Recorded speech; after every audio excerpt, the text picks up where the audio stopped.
Hello and welcome to this FPL Gameweek 11 edition of FPL Hacks with me, Holly Shand.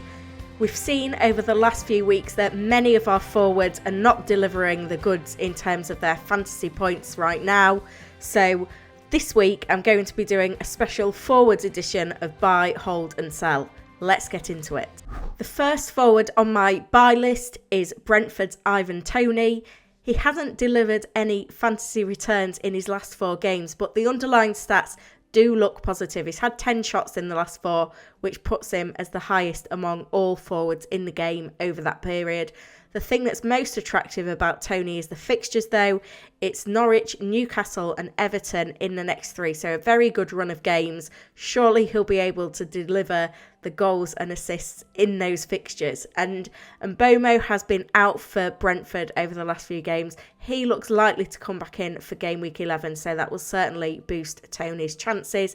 He's also on penalties as well. That does help his cause.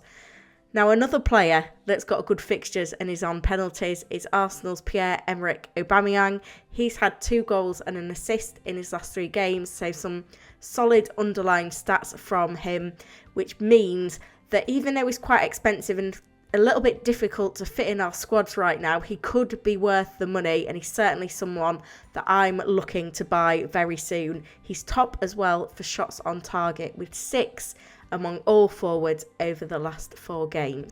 Now, Leicester City's Jamie Vardy is the second most sold forward in the game heading into game week 11, but I think it's a rash decision to sell him right now. I think you need to hold him at least for this week with the away fixture at Leeds United. We've got to remember that he is the top scoring forward in the game this season. He's got 7 goals, 57 points. He's also on penalties as well. So for me, I would like to give him one more game. I think after that, you can maybe spread those funds elsewhere in your squad, maybe looking to move the funds into midfield or defence, because we haven't got a great deal of expensive forwards that are delivering for us right now.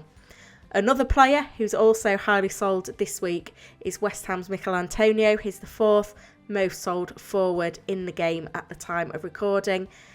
And it's easy to see why, because he hasn't been delivering consistent returns, particularly at the weekend, that 4-1 win against Aston Villa, and he didn't come away with a single goal or an assist.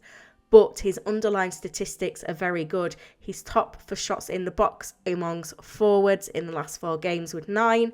He's also top for key passes over that same period with 10. So that just demonstrates his ability to grab goals and assists. And he's the top scoring forward in terms of fantasy points in the game this season with 58 points. So he's probably been a little bit unlucky. He has underperformed in his last few games.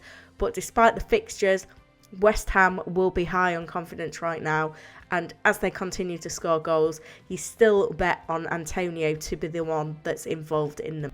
Now, the first player on my sell list this week is Danny Ings of Aston Villa.